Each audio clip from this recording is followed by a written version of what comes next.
তোমায় দেখে শক্তিশালী মনে হচ্ছে, আর দৃষ্টিতে আহ্বান। তোমার সাথে লড়াই করে আমি আনন্দ পাব।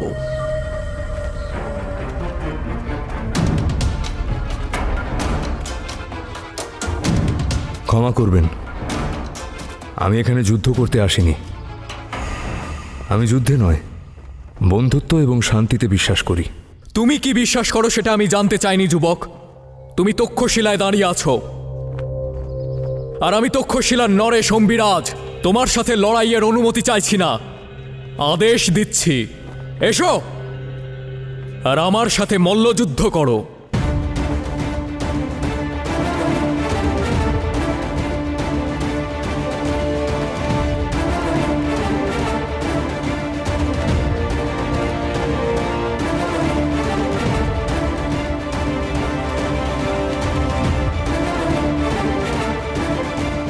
ক্ষমা করবেন, আমি এটা জানতাম না যে আপনি তক্ষশিলা নরেশ অম্বিরাজ। আপনার বাহুবল এবং বীরত্বের কাহিনী অনেক শুনেছি আমি, আপনাকে আমি খুব সম্মান করি। কিন্তু মহারাজ, ক্ষমা করবেন, আমি আপনার আজ্ঞা পালন করতে পারবো না। আমি আপনার সঙ্গে যুদ্ধ করতে পারবো না। তোমাদের বয়সী সমস্ত যুবক একেবারে একই রকম। রণভূমিতে এসে মল্লযুদ্ধের আনন্দ তো উপভোগ করতে চাও, কিন্তু লড়াইয়ের আহ্বান স্বীকার করতে ভয় পাও। কাপুরুষ। মনে হচ্ছে তোমার মাতাও তোমাকে কাপুরুষের মতো শিক্ষা দিয়েছে। উচিত হবে যে আপনি আপনার শব্দগুলো ফিরিয়ে নিন মহারাজ।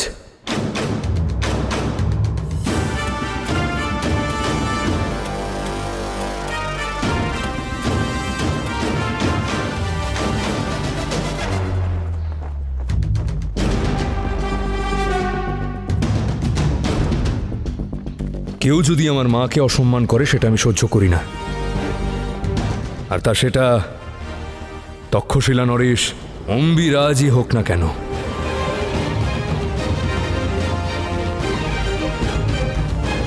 আমি আপনার সঙ্গে যুদ্ধ করছি না, তার মানে এটা নয় যে আমি আপনার কারণে ভয়ভীত। বরং কারণ এটাই মহারাজ যে আমি আজকের শত্রুতার জন্য নিজের দেশের ভবিষ্যৎকে বিপদের মুখে ফেলতে পারি না।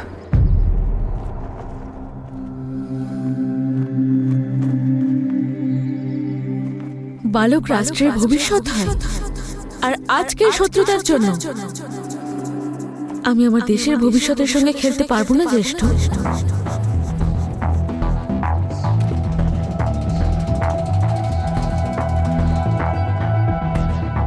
কে তুমি?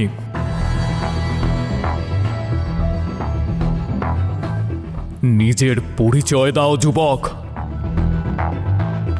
আপনার কথা শুনে প্রশ্ন মনে হচ্ছে মহারাজ, কিন্তু আপনার চোখ বলে দিচ্ছে যে আপনি আপনার উত্তর পেয়ে গেছেন। আমি আপনার ভগিনী মহারানী অনসূয়ার পুত্র।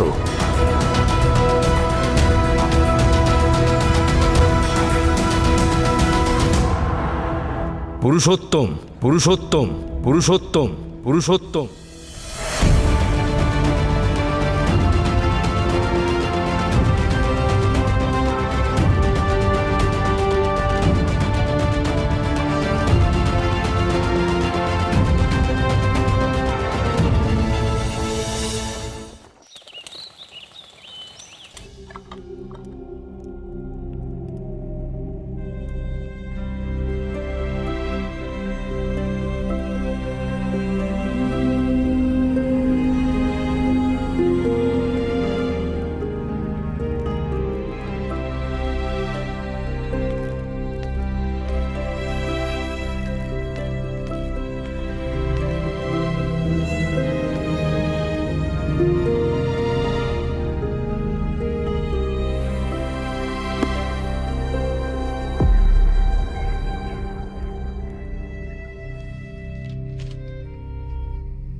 একজন রাজা আর একজন পিতা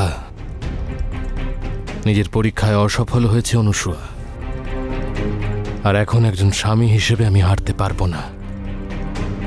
কিন্তু তুমি জানো, পৌরব নরেশ অন্যায়কে সমর্থন করে না।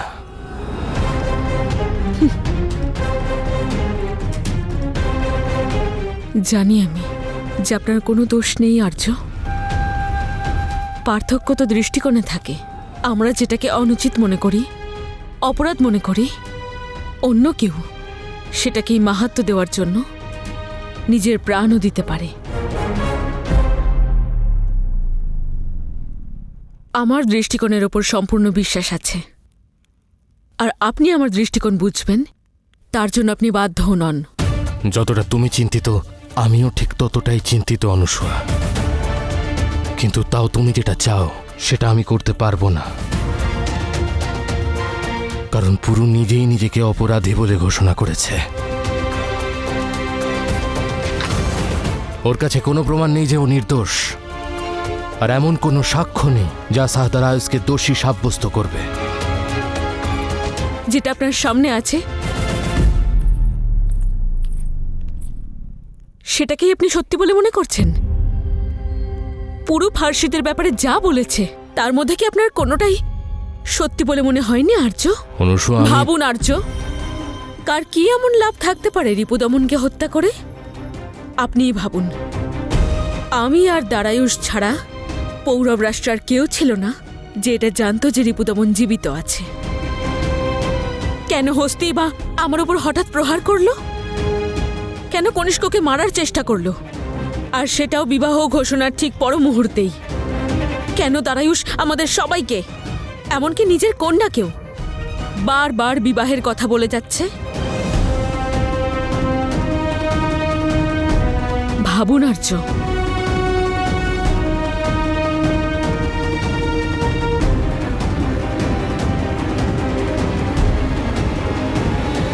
মহারাজ,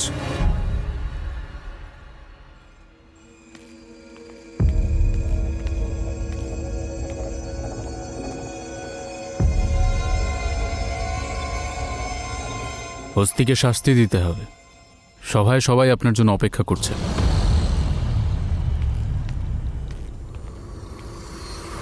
আমাদের হস্তিকে পৌরব রাষ্ট্র ছেড়ে যেতে দিলে হবে না মা। যদি আমরা হস্তির কাছে এটা প্রমাণ করতে পারি যে বাবার হত্যার পেছনে দারায়ুসের হাত ছিল, তাহলে হস্তি আমাদের পক্ষেই থাকবে। ও হয়তো আমাকে ঘৃণা করে, কিন্তু বাবাকেও খুব ভালোবাসতো।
এবার থামুন আর্য।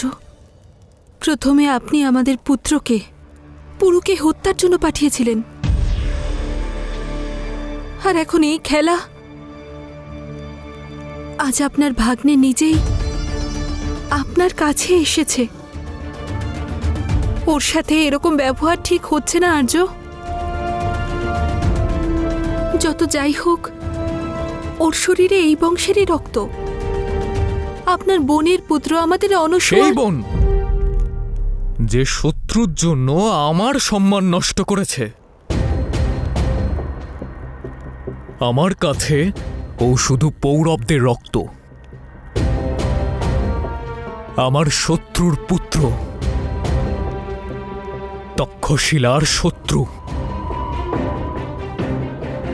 আর তক্ষশিলার শত্রুদের সাথে এইরকমই ব্যবহার করা হয়।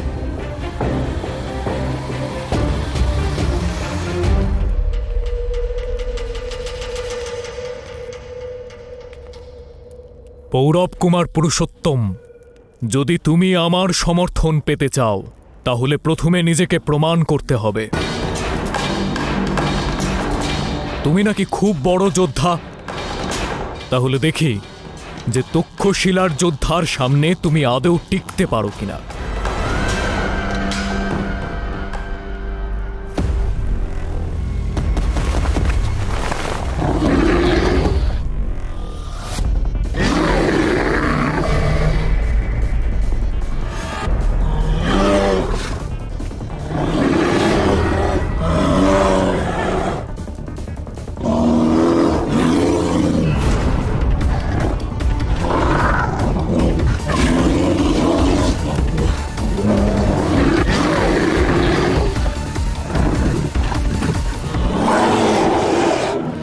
মানুষের সাথে তো যে কেউ লড়তে পারে, আনন্দ তো তখন পাবো যখন তুমি এই বন্য পশুকে হারাবে।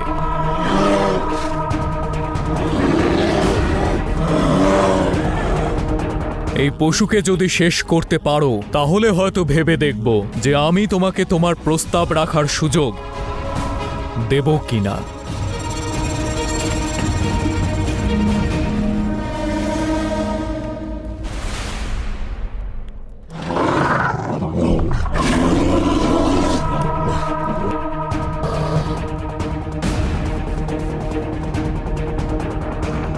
পুরু, ভেবেচিন্তে সিদ্ধান্ত নাও। এখানকার সব থেকে হিংস্র পশু।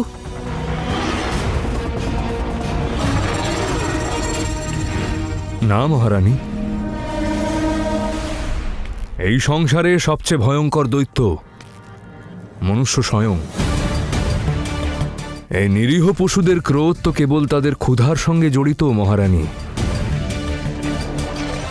কিন্তু মনুষ্যের ক্ষুধার সীমা যে কতটা তা অনুমান করা আমাদের সকলের পক্ষেই অসম্ভব। অবশ্যই এই পশুরা প্রথমেই আমাদের দেখিয়ে দেয় যে সে আমাদের মিত্র না শত্রু।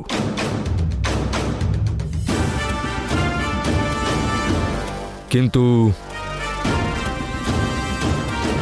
মনুষ্য নামের শত্রু কখনো কখনো আগে মিত্র সেজে আমাদের সামনে আসে।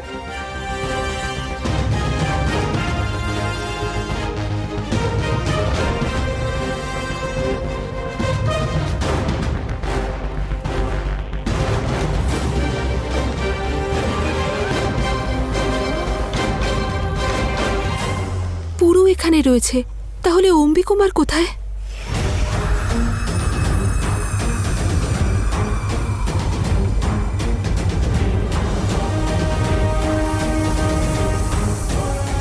তুমি অম্বিকুমারকে এখানে নিয়ে আসার সাহস দেখালে কি করে লাচি?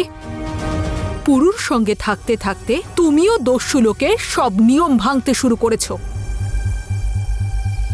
এতদিন শুধু পৌরব রাষ্ট্র আমাদের শত্রু ছিল, কিন্তু এখন তক্ষশিলা যুবরাজকে অপহরণ করার পরে তক্ষশিলাবাসীরাও আমাদের চরম শত্রু হয়ে উঠবে।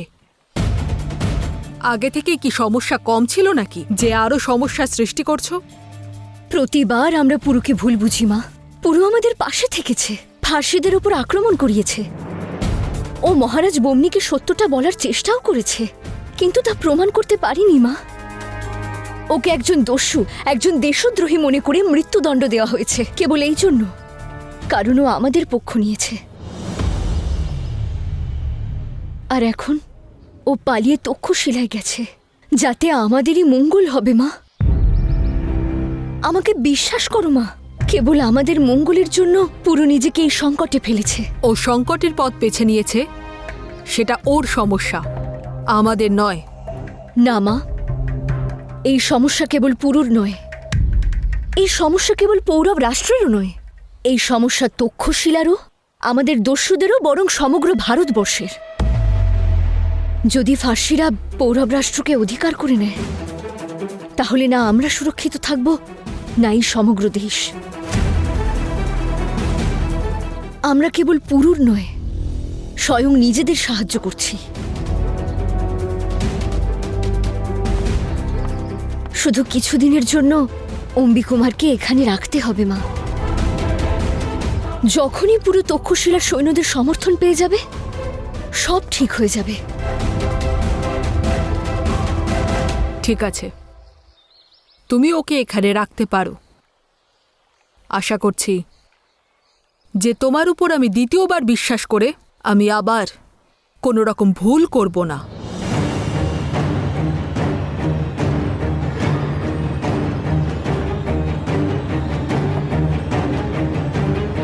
ওর উপরে তুমি নজর রাখবে সুমের। কেউ যেন কোনোভাবে জানতে না পারে যে অম্বিকুমার এই দস্যু লোকে বন্দী আছে।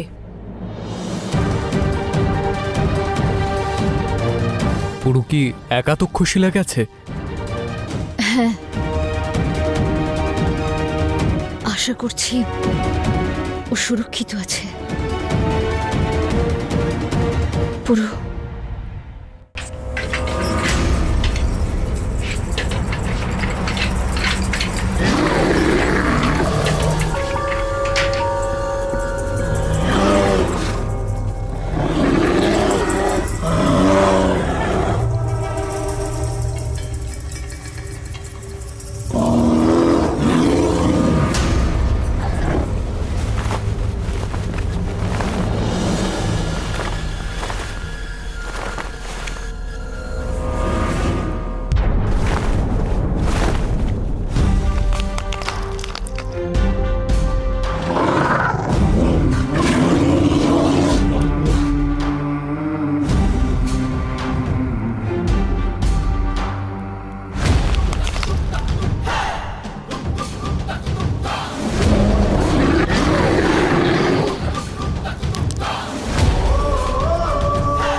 ভারত সোনার একটা পাখি। শুনেছি ভারতে আমি সেই রক্ষকের মুখোমুখি হব যে আমার ভাগ্য বদলে দেবে। এবার আমিও দেখতে চাই কে সেই ভারতের রক্ষক যে জিউসের পুত্র আলেকজান্ডারের সামনে এসে দাঁড়াবে।